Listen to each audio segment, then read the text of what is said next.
नमस्कार मंडळी. पसारा आवरूया घरातला आणि मनातला या सेमिनारला आपण छान प्रतिसाद दिलात त्याबद्दल मनापासून धन्यवाद. असेच छान छान उपक्रम आपण घेऊन येऊया ज्याने आपल्यालाही नक्कीच फायदा होईल. चला सध्या आपल्या कथेकडे वळूया. कथेचं नाव आहे अक्ष. लेखन आणि सादरीकरण मंजिरी कारेकर. कृतिका, जेवणावर राग काढून काय होणार आहे? अशाने तुझी तब्येत खालावेल. अगं सगळ्या गोष्टी भावनेच्या भरात जाऊन करायच्या नसतात. काही गोष्टींचा प्रॅक्टिकली सुद्धा विचार करावा लागतो. डिवोर्स घ्यायचा निर्णय तुम्ही स्वखुशीने घेतलात ना, मग आहे त्या गोष्टींना आता सामोरं जावं लागणार. आई म्हणाली. डिवोर्स घ्यायचा निर्णय स्वखुशीने घेतला म्हणजे? काय बोलतेस आई? डिवोर्स घ्यायचा निर्णय कुणी स्वखुशीने घेतं का गं? त्या दोघांचा किंवा दोघांपैकी एकाचा नाईलाज असतो म्हणून डिवोर्स घेतला जातो. त्यात खुशी नसते. आणि ज्या प्रोसेसला सामोरं जायचंय त्याला सामोरं मी जातेच आहे. पण म्हणून मी कोणत्याही थराला जाऊन नीतिमत्ता सोडणार नाही. राजवाडे वकील मला काय काय बोलायला सांगतायत माहितीये तुला? तसं मी काहीही बोलणार नाही. खरी गोष्ट आहे की माझ्यात आणि विवेकमध्ये खूप भांडणं झाली.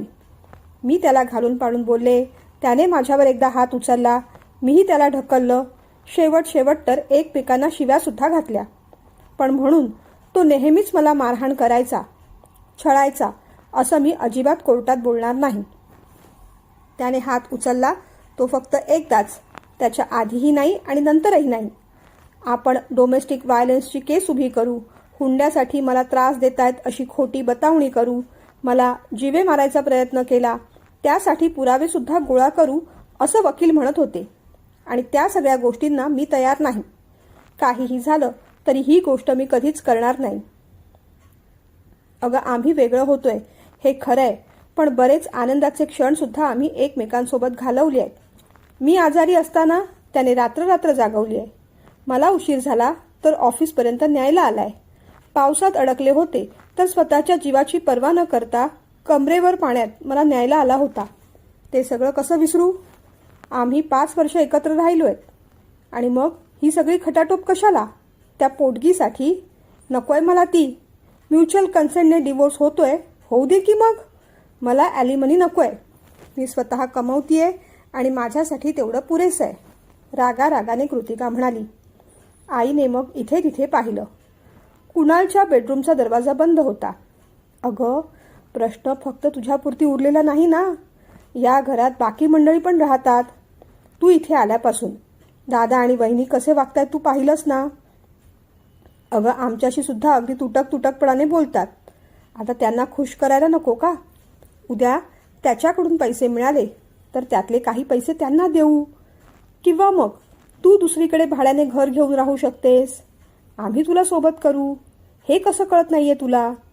हे बघ, भावना वेगळी असते, व्यवहार वेगळा असतो. आणि 5 वर्ष एकत्र राहिलात म्हणजे काय व्यवहार सुटला नाही ना. त्याने तुझ्यासाठी केलं तसं तूही त्याच्यासाठी बरंच केलं असशील. तुझ्या पगाराचे पैसे तू आम्हाला का देत होतीस? तिथेच त्यांच्यावरच खर्च करत होतीस. आणि कायद्याच्या विरुद्ध जाऊन आपण काही करत नाहीये ना. त्या लोकांनी तुला तिथे नांदवलं असतं तर आज आपल्यासमोर एवढा मोठा प्रश्न उभा राहिला असता का? अगं पुरुषांना डिवोर्स घेणं सोपं असतं. त्यांना त्यांच्याच घरी राहायचं असतं. पण मुलींचं तसं नसतं. त्या नवऱ्याचं घर सोडून पुन्हा माहेरी येणार म्हणजे इथलं अख्खं घर डिस्टर्ब होणार. त्या दादाचं लग्न झालेलं, त्याचा संसार आहे, त्याची मुलं आहेत. नातेवाईक काय काय बोलत असतात. शिवाय नणंद भाऊजाई यांचं कधी पटलंय का? बहिणी सध्या काही बोलत नाहीये, पण उद्या तुमच्यामध्ये सुद्धा भांडणं होणार. तेव्हा आम्ही काही करू शकणार नाही. त्या सगळ्याचा विचार आत्ताच करायला नको का? आई पटापट बोलत राहिली. कृतिका तिच्याकडे पाहत राहिली. ती अगदीच शांत झाली. एखाद्या जोडप्याचा डिवोर्स फक्त कायद्यापुरता आणि कागदापुरता उरत नाही. तो अनेकांच्या मनावर आणि आयुष्यावर परिणाम करून जातो. फायदा करून घेणारे लोक फायदा करून घेतात आणि ज्याला नात्याच्या पलीकडे बाकी कोणताच फायदा नको असतो तो मात्र नुकसानीतच जातो. ते नुकसान फक्त पैशाचं नसतं, आठवणींचं असतं, एकत्र घालवलेल्या क्षणांचं असतं, भूतकाळातल्या सुंदर दिवसांचं असतं, भविष्याच्या सोनेरी स्वप्नांचं असतं. पण फायदा पाहणाऱ्याला या सगळ्याशी काय घेणं देणं?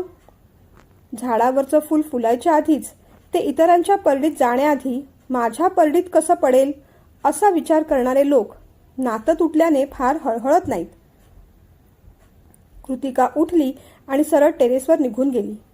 आईला कसली तरी शंका आली म्हणून तीही मागे आली. कृतिकाने सांगितलं, काही काळजी करू नकोस, मी आत्महत्या वगैरे करणार नाही. माझ्यात तेवढी हिंमत नाही. थोडं एकटं आणि शांत राहावंसं वाटतंय. घरात ती शांतता मिळत नाही म्हणून वर आली आहे. 10-15 मिनिटात येते खाली, तू जा.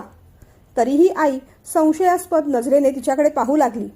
अगं जा म्हणतेय ना. आत्महत्या करायची असती तर तुम्हा सगळ्यांसमोर दिमाखातून घरातून बाहेर पडून आले नसते ना. तिचा हा मुद्दा बहुतेक आईला पटला. आई वळली. कृतिका शांत तिथल्या बेंचवर बसून राहिली. आज पौर्णिमा होती. आकाशातला चंद्र पूर्ण वाटोळा आणि छान दिसत होता. थंडगार वारा वाहत होता. तिला जरा बरं वाटलं. 5 वर्षांचा कालावधी कसा गेला कळलं नाही. असं म्हणणं जरा चूकच ठरलं असतं, कारण एक एक दिवस कसा जात होता ते तिचं तिला माहीत. विवेकचं आणि तिचं अरेंज मॅरेज. विवाह मंडळातून रीतसर स्थळ आलेलं. तो दिसायला बरा होता. शिक्षण चांगलं होतं.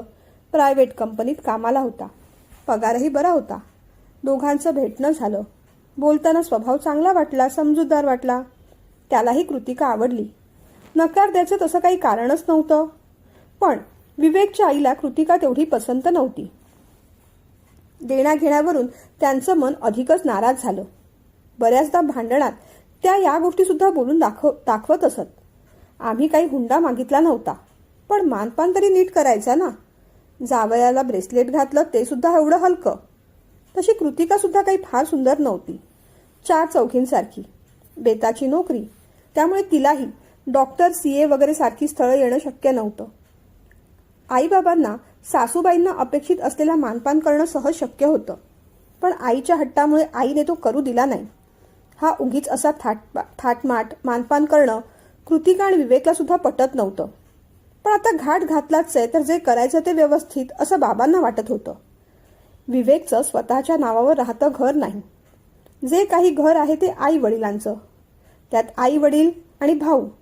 अगदी नाही म्हटलं आणि बहिणीने हिस्सा मागितला तर तीही येणार. उद्या त्या घराचे 3 हिस्से पडले तर कृतिकाच्या वाटेला खास काही येणार नाहीच. तेव्हा थोडीफार घर घेण्यासाठी आपल्यालाच मदत करावी लागेल. तेव्हा आता उगीच मानपानाचा घाट घालायला नको. तिचे विचार प्रॅक्टिकल होते, कारण खरोखरच भांडण इतकं विकोपाला गेलं की आपण वेगळं राहूया असं कृतिकाने सुचवलं होतं. नव्हे तसा हट्टच धरला होता आणि मग तिथूनच प्रकरण डिवोर्सपर्यंत गेलं होतं. त्या घरात कृतिकालाच काय कुणालाही राहणं शक्य नव्हतं. कोणत्याही मुलीने घर सोडायचाच निर्णय घेतला असता. कृतिकाच्या मोठ्या जावेने मधुराने सुद्धा तसाच तर निर्णय घेतला होता. पण सासूबाई तसं दाखवत नसत. उलट तुमचं लग्न ठरलं आणि तुम्हाला गैरसोय होऊ नये म्हणून मीच त्यांना वेगळं राहा असं सांगितलं, असं म्हणून कृतिकालाच गप्प करत. पण विवेकने कृतिकाला स्पष्ट सांगितलं होतं की दादा वहिनी हे घर सोडून गेलेत कारण वहिनीचं आई बरोबर पटायचं नाही. पण उगीच हे मुद्दे भांडणात तू आईसमोर काढू नकोस म्हणून कृतिकाला बऱ्याचदा गप्प राहावं लागायचं.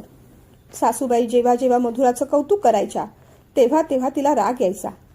अलीकडे 1-2 भांडणात तिने बोलून दाखवलं होतं, जर मधुरा वहिनी एवढ्या चांगल्या होत्या तर घर सोडून का गेल्या आणि कधी तुम्हाला भेटायला का येत नाहीत. त्यावर सासूबाई चवताळल्या. सासऱ्याने सुद्धा तिलाच गप्प केलं. तेवढंच काय, तिची धाकटी नणंद आभा सुद्धा काही कमी नव्हती. तिचा चेहरा तेवढा निरागस, पण तोंड उघडलं की गटारच. विवेक आणि कृतिका आपले भाऊ बहिणी आहेत, आपल्याहून मोठे आहेत याची तिला पर्वाच नसायची. हे माझ्या वडिलांचं घर आहे, इथे तुला बोलायचा काही अधिकार नाही असं म्हणून कृतिकाचा अपमान करायला ती मागे पुढे कधीच पाहत नसे. विवेकला सुद्धा बऱ्याचदा राग यायचा. अलीकडे त्याने सुद्धा आई वडिलांना प्रत्युत्तर केलं होतं, पण सासूबाईंनी रडून आणि सासऱ्यांनी त्याच्याशी भांडून त्यालाच गप्प केलं. तोही या सगळ्याला वैतागला होता. यांच्या अशा त्रासाला कंटाळूनच दादा आणि वहिनी वेगळे राहायला गेले. दादाने केलं ते बरोबर केलं असंही तो म्हणायचा, पण मला तसं करता येणार नाही. आई बाबा आणि आभा आता माझी जबाबदारी आहे. त्यांना सोडून मी कुठेही जाऊ शकत नाही.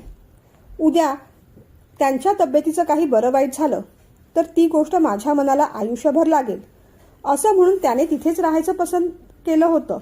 तोच पर्याय त्याने स्वीकारला होता. पण त्याच्याबरोबर कृतिकाची पण ससे होलपट होत होती. ती कामात खूप तरबेज होती असं नाही. तिला इतर स्मार्ट मुलींसारखं छान रांगोळ्या काढायला यायच्या तर तेही नाही. चवीचवीचे पदार्थ बनवायला यायचे नाही. पण एखाद्या सुनेला संसार करण्याकरिता तारून नेतील एवढे गुण तिच्यात नक्कीच होते.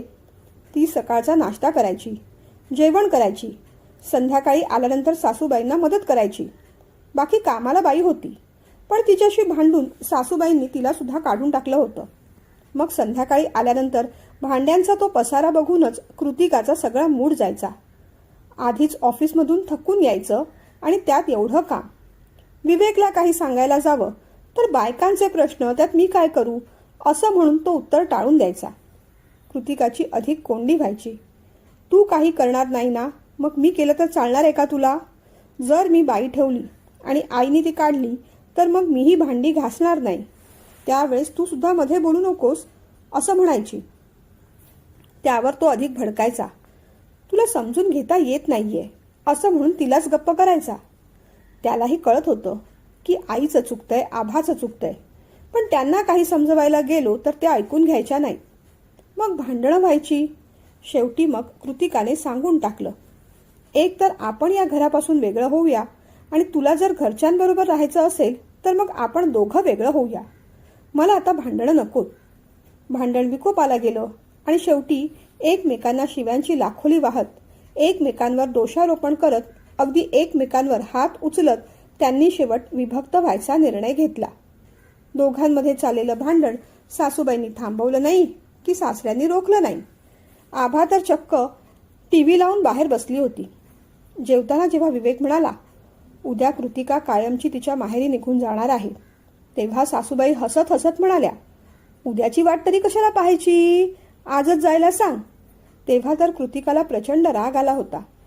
रात्रीचे 10-10:30 वाजले होते आणि ही बाई असं बोलतेय. जी स्वतःला एक स्त्री म्हणवतेय, आई म्हणवतेय, ती दुसऱ्या एखाद्या मुलीबद्दल असं कसं काय बोलू शकते? रागानेच कृतिकाने बॅग भरली. ती निघणार तेवढ्यात विवेकने तिला अडवलं. हे बघ, माझं शेवटचं म्हणणं ऐक. रात्री नको जाऊस. उद्या सकाळी मी तुला सोडतो. भांडण असलं तरी मनात प्रेमाचा ओलसर कोपरा अजून जिवंत होता. तीही त्याच्या आग्रहास्तव थांबली. पण दुसऱ्या दिवशी मात्र सकाळीच ती निघून आली आणि तेव्हापासून विभक्त होण्याच्या प्रक्रियेला सुरुवात झाली. आज जवळजवळ 8 महिने होत आले होते. ती माहेरी होती, तो त्याच्या घरी. विवेक सुद्धा त्याच्या घरी सुखी आनंदी नव्हताच. कृतिकाबरोबर राहणं जेवढं कठीण होतं तेवढंच तिच्याशिवाय राहणं सुद्धा त्याला झेपत नव्हतं. छोट्या छोट्या आठवणी मनाला दुःखी करून जायच्या. तिच्या बोलण्याची, हसण्याची, भांडण्याची, रागवण्याची सवय झाली होती. ऑफिस सुटलं की घरी कशाला यायचं असाच प्रश्न त्याला पडायचा. घरी आला की आईची वेगळीच बडबड सुरू असायची. अगदी आजही तेच झालं होतं. आल्या आल्या आईने कटकट सुरू केली. डिवोर्स लवकर झाला तर बरं होईल रे. मामाला सांगून त्याच्या मित्राच्या मुलीचं शिरक्यांचं स्थळ पाहता येईल. ती मुलगी सुद्धा डिवोर्सी आहे, पण किती चांगली आहे. तिचा नवरा बरोबर नव्हता, पण शिर्के मुलीच्या पाठी भक्कम उभे राहिले. मामाला म्हणत होते, चांगलं स्थळ मिळालं तर जावयाच्या खातरदारीत पाण्यासारखा पैसा होते. ही खरी माणसं, ही खरी माणुसकी. नाहीतर त्या कृतिकाकडची माणसं अगदी भिकार. सुरुवातीपासूनच मला ती मंडळी आणि ती मुलगी आवडलीच नव्हती. आणि बघ, तेच घडलं ना. पण हे बघ विवेक, आता तू वकील म्हणतायत ना, तसंच कर. फार इमोशनल होऊ नकोस हा. वकिलांचे सगळे मुद्दे पटले आहेत मला. मध्ये मध्ये अशीही ती तुझ्यावर संशय घ्यायची. तिचं स्वतःचं चारित्र्य बरोबर नव्हतं, पण तरीही तुझ्या चरित्रावर मात्र संशय घ्यायची. शेजारच्या नंदू बरोबर किती गुलुगुलू बोलायची माहिती आहे ना. त्याच्याबरोबर फिरायला काय जायची, हसत खेळत काय बोलत उभी राहायची. अगदी बेकार बाई होती. आई असं म्हणाली आणि मग विवेकचं डोकं तापलं. बास झालं आई, बाकी सगळ्या गोष्टी ठीक, पण तिच्या चारित्र्यावर अजिबात शिंतोडे उडवायचे नाहीत. ती तशी मुलगी नाही.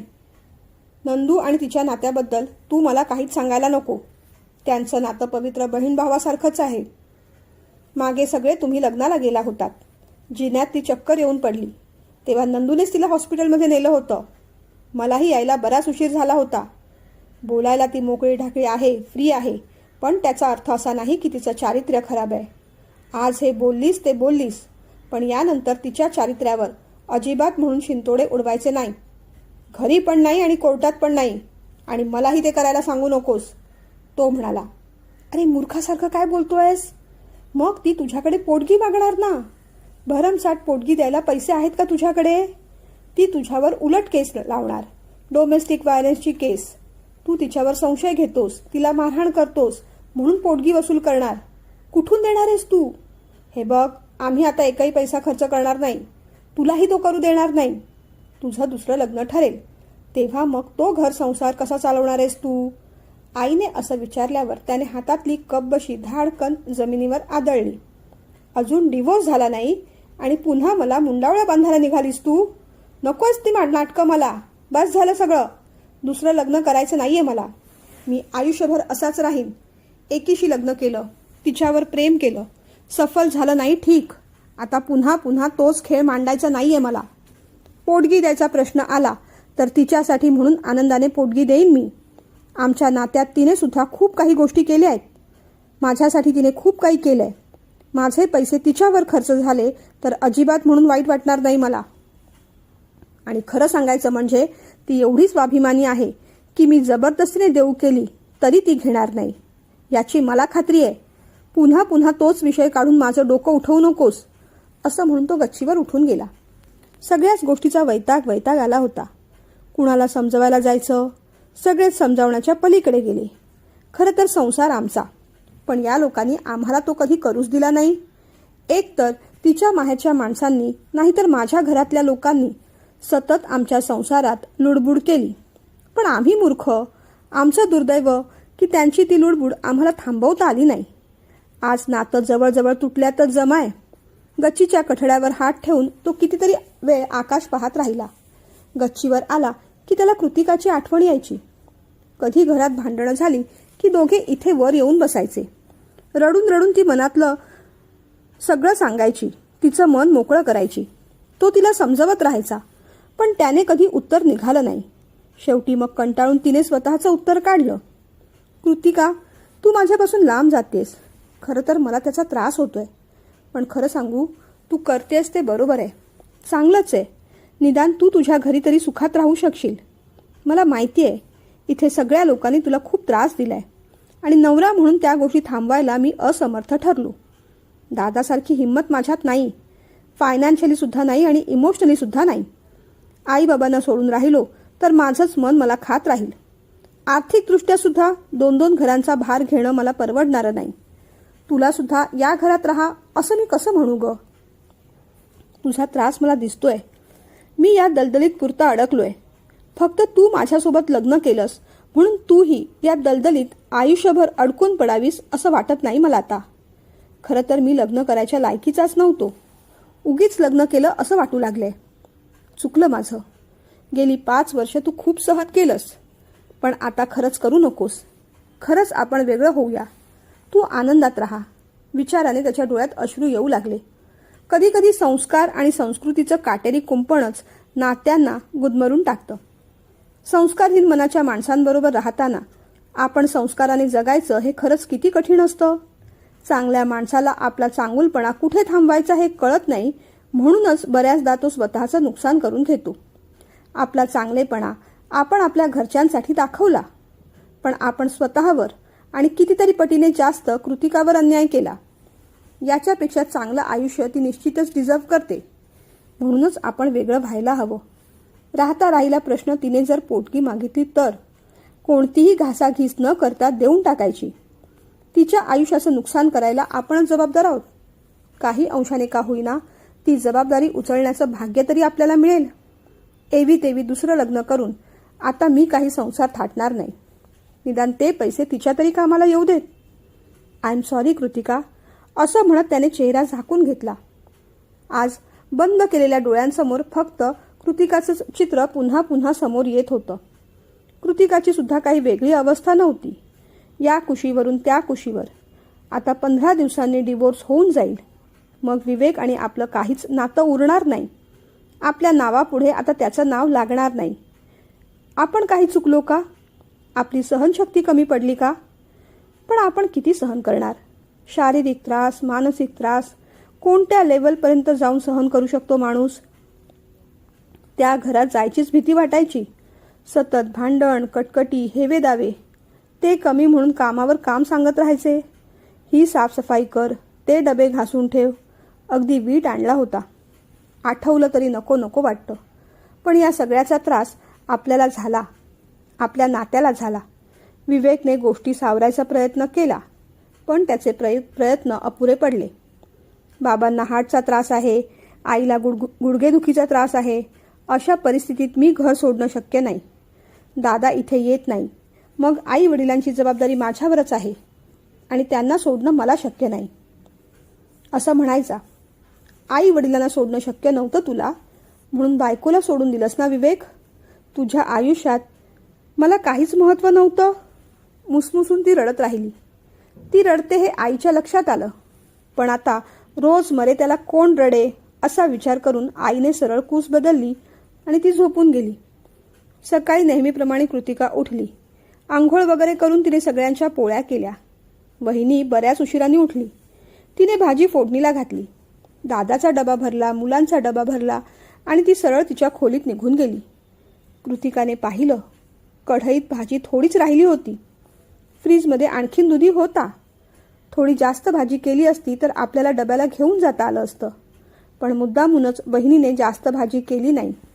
अलीकडे 2-3 दिवस ती मुद्दामूनच असं वागतेय. आपलं राहणं तिला खटकतंय, पण आपणही फार दिवस इथे राहायचं नाही. दुसरीकडे कुठेतरी व्यवस्था करायला हवी. चाळीत का होईना छोटीशी खोली मिळाली तरी चालेल, पण आता दादा वहिनीच्या संसारात नको. त्यांच्या नजरा जाळतात मला. आई बाबासुद्धा आता घालून पाडून बोलतात. आपला त्रास कुणालाच नको, अगदी विवेकलाही नको. विवेक काही रक्कम देऊ करणारच, आग्रह करणार, शपथही घालणार. आपण घ्यायची नाही. स्वाभिमानाने घराबाहेर पडलो तो स्वाभिमान कायम ठेवायचा. एक वेळ मूलबाळ असतं तर त्याच्या शिक्षणाकरता पैसे घेण्याचा विचार केलाही असता, पण आपला खर्च आता त्याने का उचलावा? त्याला त्याचं आयुष्य आहे. उद्या तो दुसरं लग्न करेल. त्याला त्रास देऊन आपण त्याच्यावर आर्थिक दडपण टाकायचं नाही. तिने डब्यात पोळ्या भरल्या, बाजूला लोणचं घेतलं, डबा पर्समध्ये ठेवला, देवाला नमस्कार केला. बाबा बाहेर पेपर वाचत बसले होते. त्यांना म्हणाली, येते बाबा. त्यांनी वर बघितल्यासारखं केलं न केलं आणि पुन्हा पेपरमध्ये मान घातली. हे बघ बेटा, लग्नानंतर तुला काहीही त्रास झाला तरी आम्हाला सांगायचं. आम्ही तुझ्या मागे खंबीरपणे उभे आहोत. हे बाबांचे शब्द पुन्हा पुन्हा आठवत राहिले. शब्दात, बोलण्यात आणि कृतीत बरंच अंतर असतं. एखाद्या गोष्टीची झळ आपल्याला लागायला लागते तेव्हा जवळजवळची नातीसुद्धा बदलून जातात. आई बाबा चुकतायत असं नाही, पण आपलंही मरण होतंय. प्रश्न आपला आहे ना, तर मार्गही आपणच काढूया. आपल्यामुळे आता कुणालाच त्रास होता कामा नये. आज घाईघाईने तिने चहासुद्धा घेतला नाही. इच्छाच झाली नाही. डोकं दुखत होतं, ॲसिडिटी झाल्यासारखी वाटत होती. नशिबाने बस तरी लवकर मिळाली. बसायला जागाही मिळाली. स्टॉप आला तशी ती उतरली. आपल्याच विचारात ती पुढे जात होती. तेवढ्यात समोरून तिला कुणीतरी हाक मारली. कृतिका. तिने मान वर करून पाहिलं. समोर तिचे दीर आनंददादा होते. त्यांना पाहून तिला आनंद झाला. दादा तुम्ही इथे? तिने आश्चर्याने विचारलं. हो अगं, इथे माझं काम होतं. पण तू इथे काय करतेयस? माझं ऑफिस इथेच नाही का दादा? ती म्हणाली. अरे हो खरं. बरं, बरी आहेस ना? घरी सगळे कसे आहेत? विवेक कसा आहे ग? कित्येक दिवसात त्याने मला फोन केलेला नाही. मध्ये एकदा केला होता. काहीतरी LICच्या कामासंबंधित काहीतरी सांगितलं आणि लगेच फोन ठेवून दिला. माझी फार चौकशी केली नाही, मला करायला संधी दिली नाही. मला खूप काही बोलायचं होतं, विचारायचं होतं, पण तो घाईत होता, त्यामुळे मी विचारू शकलो नाही. खरं सांगू कृतिका, तुम्हा सगळ्यांची खूप आठवण येते. पण एवढं बोलून ते क्षणभर शांत राहिले. ते एवढं बोलत होते तरी कृतिका काहीच बोलत नव्हती. मान खाली घालून ती शांत उभी होती. काय ग, काय झालं? तूही बाकी घरातल्यांसारखीच आमच्यावर रागावली आहेस का? पण तुझंही वागणं स्वाभाविक आहे. खरं तर तू लग्न करून त्या घरी आलीस. आम्ही तुम्हा दोघांना तिथे बोलवायला हवं होतं. तिथे येऊन तुझं कोड कौतुक करायला हवं होतं. आम्ही काहीच करू शकलो नाही. काय सांगायचं, नात्यात एवढा गुंता वाढत होता की सोडवणं जमलंच नाही. मग सगळे दोरच कापून टाकले. घरातून बाहेर पडलो आणि ठरवून टाकलं आता पुन्हा मागे वळून पाहायचं नाही. पण तसंही होत नाही. रक्ताची नाती असतात. पुन्हा पुन्हा मन तिथे ओढतं. मला सांग ना, घरी सगळे कसे आहेत? त्यांनी पुन्हा विचारलं. तेव्हा मात्र कृतिकाने मान वर करून पाहिलं. मला काय माहीत दादा, घर सोडून कित्येक महिने झाले मला. असं तर गेले वर्षभर मी माहेरी येऊन जाऊनच राहत होते. ती म्हणाली तसं त्यांना धक्का बसला. काय गं, नेमकं काय झालं? त्यांनी विचारलं. आता बोलण्यासारखं सुद्धा काहीही उरलेलं नाही. ती म्हणाली, तरीही बोल, चल आपण हॉटेलमध्ये जाऊया. ते म्हणाले, नको नको, मला ऑफिसमध्ये जायला उशीर होईल. तिला फार डिटेलमध्ये सांगायचं नव्हतं, पण त्यांनी हट्टच धरला. ठीक आहे, निदान इथे टपरीवर चहा तरी घेऊ, चल. तिलाही चहाची नितांत गरज होती. त्यांनी चहा घेतला आणि आडोशाला उभे राहिले. हं, सांग, काय झालं? त्यांची चिंता, काळजी, उत्सुकता सगळंच शिगेला पोहोचलं होतं. दादा, वहिनींनी घर का सोडलं मला माहीत नाही, पण जर घरच्यांच्या त्रासाला कंटाळून त्यांनी घर सोडलं असेल तर त्यांनी अगदी योग्यच केलंय. मलाही तिथे राहणं शक्य नाही. मी पण घर सोडलं. आम्ही डिवोर्स घेतोय. ते ऐकताच आनंददादांच्या हातातला ग्लास खळकन पडला आणि फुटला. दादा, सांभाळून, ती म्हणाली. अरे अरे अरे, इथपर्यंत गोष्टी गेल्या? आणि मला सांगावंसं वाटलं नाही तुला? तुलाही नाही आणि त्या विवेकलाही नाही? घरच्यांशी बोलण्याचा तर प्रश्नच येत नाही. कृतिका, काय चालवलंय तुम्ही? हे बघ, तुमचा डिवोर्स अजून झालेला नाही आणि मी तो होऊ सुद्धा देणार नाही. तुमचं जे काही चाललंय ते इथेच थांबवा. घरच्यांशी तुझं पटत नाही ना, तर तुम्ही घर सोडून राहा. अगं, बाकी कुणाचाही विचार करू नकोस. इतरांसाठी तुम्ही तुमचं नातं का बळी देताय? दादांनी विचारलं. हा निर्णय माझ्या एकटीचा नाही ना दादा. विवेकला गोष्टी पटत नाही. आई वडिलांना सोडून मी राहणार नाही असं म्हणतो तो. त्याच्या निर्णयाचा मला आदर करावाच लागेल. आई वडील आणि बायको यापैकी त्याने एकाची निवड केलेली आहे आणि त्याची निवड मला मान्य आहे. आता वेगळं राहण्याशिवाय आमच्याकडे पर्याय नाही. उद्या मी त्याला जबरदस्ती करून भांडून जरी वेगळं केलं, आईबाबांचं त्यात काही बरं वाईट झालं तर आयुष्यभर तो मला त्या गोष्टींसाठी जबाबदार धरेल आणि माझ्या मनाला सुद्धा ते पटणार नाही. एखादं नातं तोडताना जर आपण 100% कन्व्हिन्स नसू तर पुढे जाऊन त्याचा भयंकर त्रास होतो. घर सोडताना त्याच्या बाबतीत तेच होणार. त्याचा जीव आईबाबांमध्ये अडकलाय. मग त्याला घेऊन मी बाहेर कसं पडू? मी पडायचं म्हटलं तरी तो यायला हवा. सगळ्या गोष्टी आणि सगळ्या पर्यायांचा विचार करून झाला आणि शेवटी मग असा निर्णय घ्यावा लागला. ती म्हणाली, ठीक आहे, पण जोपर्यंत मी सांगत नाही तोपर्यंत कोणत्याही फायनल स्टेजला जायचं नाही. तुम्ही तुमचा निर्णय घेतलाय, पण तो थोडा डिले करू शकता ना? आनंददादांनी रागाने विचारल्यावर तिने मानेने हो असं सांगितलं. ठीक आहे, काय करायचं ते मी पाहतो. तू सध्या जा ऑफिसला. आनंददादांनी मग चहाचे आणि फुटलेल्या ग्लासचे पैसे दिले. कृतिकाने त्यांचा निरोप घेतला. ती पुढे गेली आणि तेवढ्यात तिला चक्कर आली. चक्कर येऊन ती कोसळली. धावत धावतच आनंददादा तिच्या जवळ गेले. तिच्या तोंडावर पाण्याचे हबकारे मारले. तिला पाणी प्यायला दिलं. हे काय झालं एकदम? त्यांनी विचारलं. कळलं नाही दादा, मला एकदम चक्करच आली, ती म्हणाली. डॉक्टरांकडे जाऊया का? म्हणजे चल, जाऊच या. मगाशी मी बोललो नाही, पण तुझा चेहरा सुद्धा खूप उतरलेला दिसतोय. डोळे सुजले आहेत, खोल गेले आहेत, गाल खपाटीला गेले आहेत. मगाशी कोणत्या धुंदीत चालली होतीस? अगं, ही काय अवस्था करून घेतली आहेस? तुला बरं वाटत नाहीये का? खरं सांग.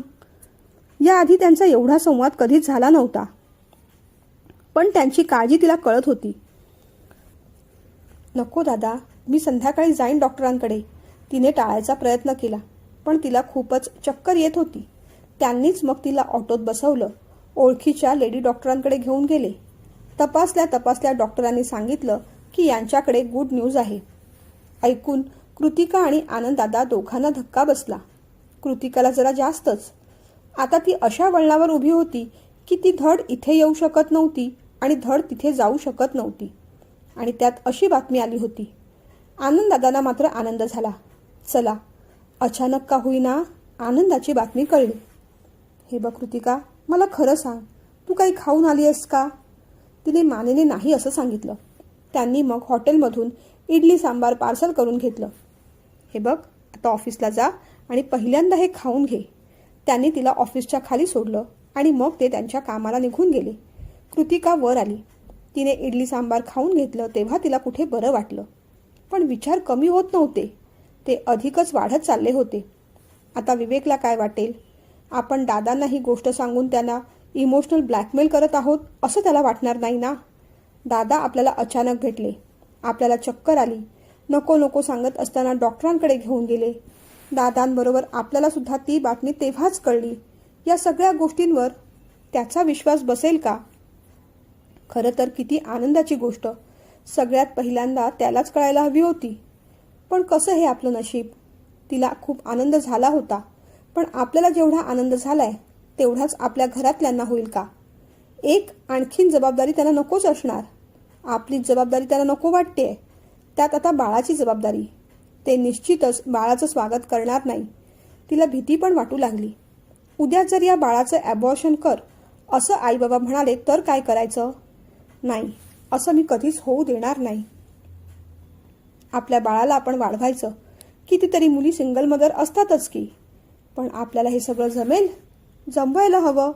तिच्या मनाची अवस्था अगदी विचित्र झाली.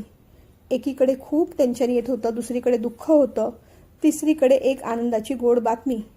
अशा वेळेस आईच्या मनात कोणकोणते विचार येत असतील? तिने पहिल्यांदा 9 महिने मोजून पाहिले. म्हणजे बाळाचा जन्म मार्च महिन्याचा. काय होईल, मुलगा की मुलगी? विवेकला मुलगी हवी होती, आपल्याला मुलगा. विवेकसारखा. आणि जुळं झालं तर? नको नको. आता अशा परिस्थितीत जुळं आपल्याला अजिबातच परवडणार नाही. जे काय होईल ते सुदृढ निरोगी असू देत, आणखीन काही नको. खरं तर या सगळ्या टेन्शनमध्ये आपली डेट चुकली आहे आपल्या लक्षातच आलं नाही. तिने पोटावरून हात फिरवला. मनातल्या मनात ती पुटपुटली, बाळा तू एकटा नाहीस हां, तुझी आई आहे तुझ्यासोबत. डोळ्यात टचकन पाणी आलं. कसं या बाळाचं नशीब. त्याचे आईबाबा अगदी 2 ध्रुवांवर रुसून बसले आहेत. पण आता आपण आपली काळजी घ्यायला हवी. तिने हॉटेलमधून भाजी मागवली. दुपारी पोटभर जेवून घेतलं. घरी याबद्दल सांगावं का की सांगू नये असं वाटलं. गोष्ट तशी लपून राहण्यासारखी नव्हती, पण लगेचच या गोष्टीची वाच्यता करावी का नाही ते तिला समजत नव्हतं.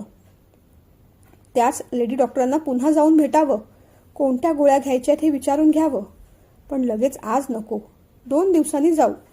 तिने सगळं मनातल्या मनात ठरवून टाकलं. ती कामाला लागली. मनात वेगळीच फिलिंग येत होती. विवेक ऑफिसला आला. अर्ध्या 1 तासात त्याच्या मोबाईलवर आनंददादाचा फोन आला. दादाचा फोन पाहून त्याला आश्चर्य वाटलं. सगळं ठीक असेल ना? दादा आता घरी सगळ्यांची चौकशी करेल, कृतिकाची पण करेल. त्याला काय सांगायचं? त्याच्यासमोर डिवोर्सची गोष्ट बोलणं बरं वाटत नाहीये. पण कधी ना कधी त्याला ही गोष्ट कळणार. ताकाला जाऊन भांडं काय लपवायचं आता? सगळ्या जगालाच कळणार आहे. त्यालाही सांगून टाकूया. विवेकने मग फोन घेतला. कसा आहेस दादा? त्याने विचारलं. हे विचारायला तुला लाज वाटत नाही का रे? असं वाटतंय तुझं मुस्काट फोडावं. तू आत्ताच्या आत्ता खाली ये, मी तुझ्या ऑफिसच्या खाली आलोय. दादा असं म्हणताच विवेकला जाम टेन्शन येऊ लागलं. काय झालं, हा का भडकलाय? असं का बोलू लागलाय? आईने याचे काही कान भरले नसतील ना? म्हणजे प्रॉपर्टी विवेक स्वतःच्या नावावर करून मागतोय वगैरे असं काही? खोटं बोलली नसेल ना? का बाबांना चेकअपसाठी अजून हॉस्पिटलमध्ये घेऊन गेलो नाही म्हणून हा भडकला असेल? काय झालंय काय माहीत.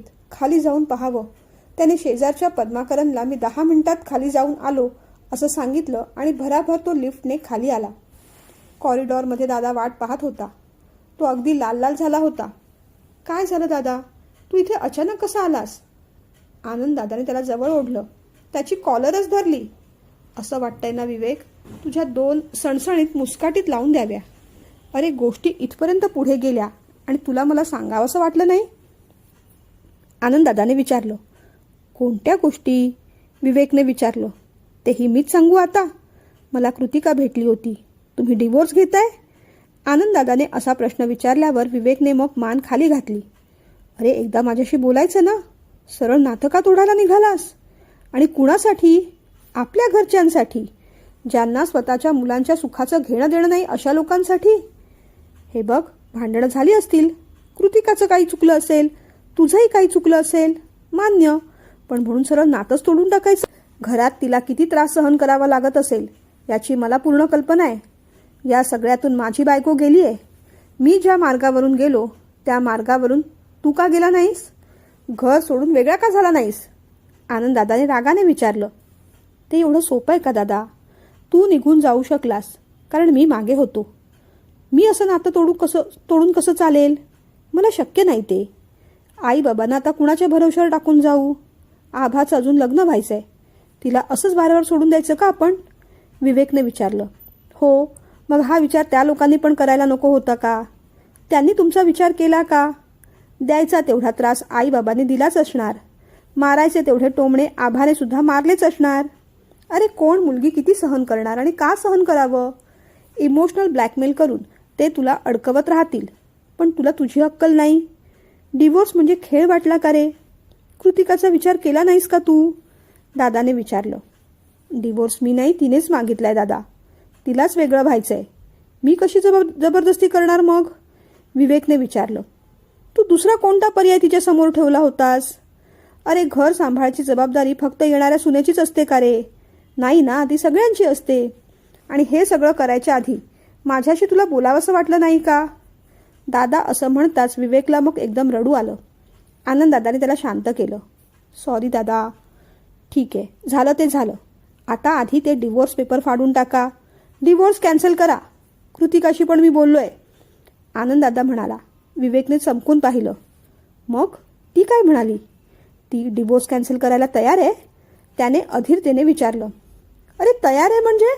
आता तयार व्हावंच लागणार आहे तुम्हाला. आता तुम्हा दोघांचा नाही, तिघांचा प्रश्न आहे ना?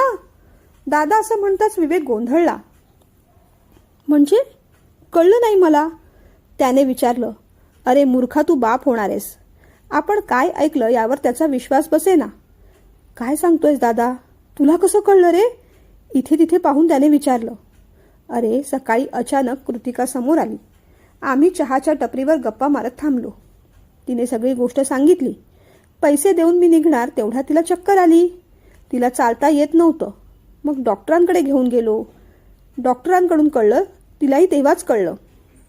दादाने सगळी हकीकत सांगितली. मग बरी येणार आहे ती दादा?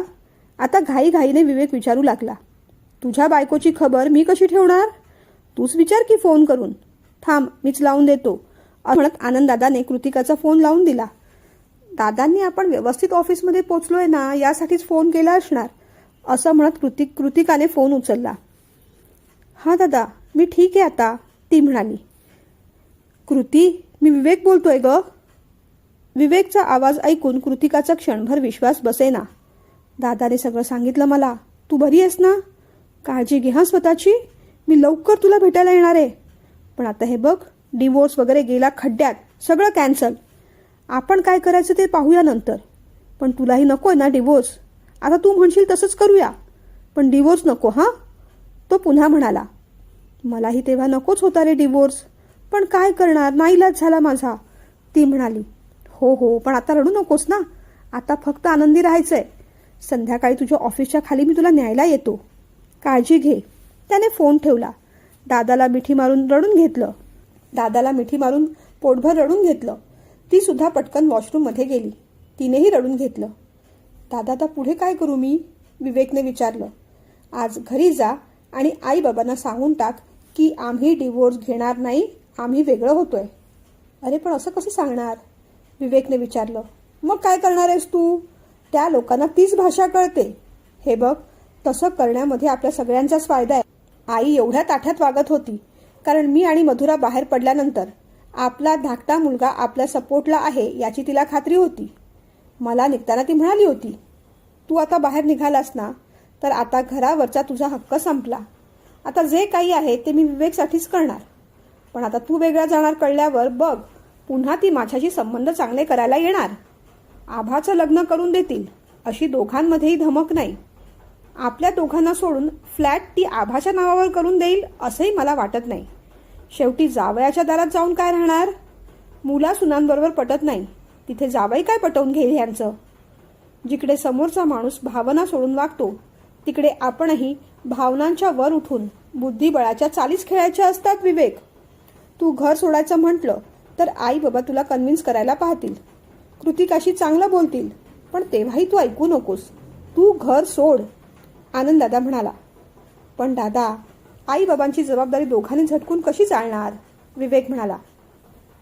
नाही रे विवेक, आई बाबांची जबाबदारी झटकायची नाहीच आहे. तू घर सोडलंस की भाड्याने का होईना तू तू तुझ्या घरात जाशील. तिथे तू तुझे नियम कायदे बनव. बाकी कुणालाही इंटरफिअर करायला देऊ नकोस. आईबाबांच्या इच्छा पूर्ण करायच्या आहेत, त्यांची जबाबदारी पण घ्यायची आहे, पण त्यांची मनमानी पूर्ण करायची जबाबदारी आपण घेतलेली नाही. आज ते त्यांच्या घरात आहेत म्हणून आपल्या सगळ्यांना नाचवतायत. थोडे दिवस जबाबदारी त्यांच्याही अंगावर पडू देत. जोपर्यंत तू त्या घरात आहेस तोपर्यंत त्यांच्या हेकेखोरपणाचा कणा मोडणार नाही, आणि तो जोपर्यंत मोडत नाही तोपर्यंत त्यांना नात्यांची किंमत सुद्धा कळणार नाही. मी सांगतो तसंच कर. अरे काही बिघडत नाही, तू बाहेर पड. कृतिकाला खरोखरच आता मानसिक शांतीची गरज आहे. तुला फोन करायच्या आधी मी मधुराला फोन केला होता. तिने तर मला सांगितलंय, जोपर्यंत दुसरीकडे सोय होत नाही तोपर्यंत भाऊजींना आणि कृतिकाला सरळ इथेच येऊन राहू दे. मधुराची आणि आईची भांडणं व्हायची तेव्हा तू आईला समजवायचास, मधुराच्या बाजूने बोलायचास. तुला आठवत नसेल पण त्यावेळेस तू बहिणीला घेऊन दुसरीकडे राहा असं तूच मला सुचवलं होतंस आणि आईबाबांची काळजी घ्यायला तयार झाला होतास. म्हणूनच निश्चिंतपणे मी घर सोडू शकलो. मी माझ्या जबाबदारीपासून पळालो असं नाही, पण खरोखरच त्या घरात राहणं म्हणजे खूप त्रासदायक आहे. जोपर्यंत समोरच्याला स्वतःची चूक कळत नाही, त्यांच्या वागण्यात बदल होत नाही, तोपर्यंत आपणही आपली मनशांती आणि स्वातंत्र्य पणाला लावू शकत नाही. माणसं बदलतात. वेळ आणि परिस्थिती अंगलट आली ना की माणसं सुद्धा बदलतात. पैसा, माणूस आणि सत्ता याच्या जीवावर उडणारी माणसं परिस्थिती बदलली की बदलणारच. तू तुझा सपोर्ट काढून घेतलास की बघ सगळ्या गोष्टी कशा ठीक होतात. मी सांगतो तसंच कर. आज घरी बोल. 2-4 दिवसात कृतिकाला घेऊन माझ्या घरी राहायला ये, दादा म्हणाला. तरीही विवेक अजून शांतच होता. काय झालं विवेक, कसली काळजी? अरे ते माझेही आई बाबा आहेत ना.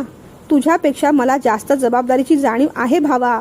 पण आता आई बाबांबरोबर मला माझ्या बायकोची, मुलांची सुद्धा काळजी घ्यायला नको का? त्यांचं मनस्वास्थ्य, मनशांती ठीक राहील ही सुद्धा माझी जबाबदारी नाही का? जे चुकतायत त्यांच्या बाजूने उभं राहण्यात काय अर्थ आहे? अशाने त्यांना स्वतःची चूक कधी कळणारच नाही ना. आज जर मी भेटलो नसतो तर गोष्टी किती महागात पडल्या असत्या. तुमचं नातं तुटलं असतं. आणि त्या छोट्या बाळाचं काय? त्याची काय चुकी आहे? आई बाबांचा विचार करता करता त्या बाळावर अन्याय करू नकोस म्हणजे झालं. कळतंय का मी काय म्हणतोय ते? आनंद दादाने असं विचारताच मग मात्र विवेकने निश्चितपणे ठरवलं, जेवढं सहन केलं तेवढं बस झालं, पण आता नको. संध्याकाळी ऑफिस सुटल्या सुटल्या तो कृतिकाला भेटायला गेला. तीही डोळ्यात प्राण आणून त्याचीच वाट पाहत होती. तो खाली दिसल्या दिसल्या तिने धावत जाऊनच त्याला मिठी मारली. आज दोघांनाही रस्त्यावर येणाऱ्या जाणाऱ्या कुणाची पर्वा नव्हती. इतके दिवस साठवलेलं दुःख, विरह सगळाच एका मिठीत संपून गेला. तुझी तब्येत बरी आहे ना? त्याने विचारलं. हो, तू कसा आहेस? तिनेही विचारलं. मी पण ठीक आहे, तो म्हणाला. तिच्या डोक्यावरून हात फिरवत त्याने विचारलं, काय हे कृती, किती वाढलीस? स्वतःची काळजी घेत नाहीयेस का? नीट जेवत नाहीस का? त्याने विचारलं. तिथे कोण काळजी घेणार? प्रत्येकाला स्वतःच पडलंय, ती म्हणाली. तो क्षणभर पाहत राहिला, शांत झाला. तू तिथे आनंदात नाहीयेस? त्याने विचारलं. तिने मानेनेच नाही असं सांगितलं. त्याच्या डोळ्यात आलेले अश्रू त्याने आतमध्येच लपवले. मग तर तिथे जायची सुद्धा गरज नाही. चल माझ्याबरोबर, तो म्हणाला. कुठे? तिने भीत भीत विचारलं. मी नेईन तिथे, माझ्यावर विश्वास नाही का?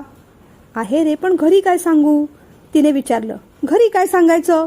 माझ्या नवऱ्याबरोबर चालले असं सांगणार. चल गुपचूप. तुला बाईकवर बसता येईल? हो, सांभाळून बस हां. तिने मग घरी फोन केला आणि सांगून टाकलं, मी विवेक बरोबर त्याच्या घरी चालले, आज माझी वाट पाहू नका. पुढे कुणी काही विचारणार त्याआधीच तिने फोन ठेवून दिला, सायलेंटवरच टाकून दिला. तो घरी आला. त्याच्याबरोबर कृतिकाला पाहून सगळ्यांना धक्का बसला.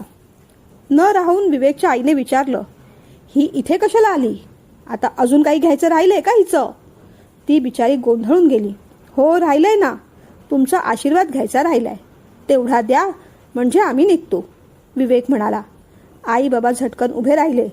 कुठे? त्यांनी विचारलं. आम्ही घर सोडतोय, डिवोर्स कॅन्सल झाला. ऐकूनच दोघांनाही धक्का बसला. अरे डिवोर्स म्हणजे खेळ वाटला का तुम्हाला? कधीही लग्न करायचं, कधीही कॅन्सल करायचं, कधीही डिवोर्स घ्यायचा, कधीही कॅन्सल करायचा. शिरक्यांच्या मुलीकडून येणारे मानपानाचे सोहळे आता हातातून निसटत चालले होते. त्याचं दुःख आईला झालं असणार बहुतेक, म्हणून ती तावातावाने बोलत होती. वा, मग आमचा संसार, आमची मनं म्हणजे तरी खेळ वाटलं का तुम्हाला? आमचं ठरलंय, आम्हाला नकोय डिवोर्स, तो म्हणाला. पण आम्हाला ही सून नकोय, आई म्हणाली. तसा मग विवेक जास्तच भडकला. तिलाही तुम्ही सासू सासरे म्हणून कुठे हवे आहात? म्हणूनच तर आम्ही घर सोडून चाललोय. तुम्ही राहा आता आनंदाने इथे. त्याने त्याची बॅग काढली. कृतिका तिथे दरवाजातच उभी होती. जरूर तेवढं सामान, डॉक्युमेंट्स घेतलं. आईबाबांचा आशीर्वाद घेतला. त्याच्याबरोबर तीही वाकली. बस बस, तू उगीच वाकू नकोस, तुला त्रास होईल. तो असं म्हणताच आईने जरा संशयाने तिच्याकडे पाहिलं. का? कसला ग त्रास होईल तुला? त्यांनी विचारलं. ती काही बोलली नाही. 3रा महिना चालू आहे तिला, विवेक हळूच म्हणाला. सासूबाईंना खरं तर आनंद झाला होता, पण तो लगेचच दाखवता सुद्धा येईना. सगळं कसं पटापट घडत होतं. त्याने बॅग भरली. तेवढ्यात त्याचे बाबा म्हणाले, अरे, म्हाताऱ्या आईबाबांना सोडून जायला काही वाटतं की नाही रे तुला? वळून तो एवढंच म्हणाला, नाही वाटत बाबा. आता जुन्या खोडाकडे किती दिवस बघणार आम्ही? आमच्या आयुष्यात नवीन पालवी फुटते, तिला सांभाळायला नको का? जुन्या खोडात हात गुंतवून ठेवले तर नवीन पालवी करपून जाईल ना. आता थांबवू पण नका, तो म्हणाला. म्हणजे काय? आमच्या प्रती तुझं काहीच कर्तव्य नाही? आईने विचारलं. आहे ना, ते मी चुकवणार नाही, पण आता थोडे दिवस तरी मला जाऊ दे. भाड्याने का होईना माझं घर घेणार मी. तुम्ही तिथे येऊन राहा वाटल्यास. तिथे आमचा राजा राणीचा संसार असणार. तुम्ही आलात की तुम्हाला राजमाता आणि राजपित्याचा पण दर्जा देऊ आम्ही, पण राज्य बाकी आमच्याकडेच असणार. आभा ते सगळं आश्चर्याने पाहत होती. त्याने आभाकडे रागाने पाहिलं. पाहत राहा तू, आणि या सगळ्यातून काही बोध घेता आला तर जरूर घे. उद्या तुझंही लग्न व्हायचंय. देवाकडे प्रार्थना कर, माझ्यासारखी नणंद मला मिळायला नको.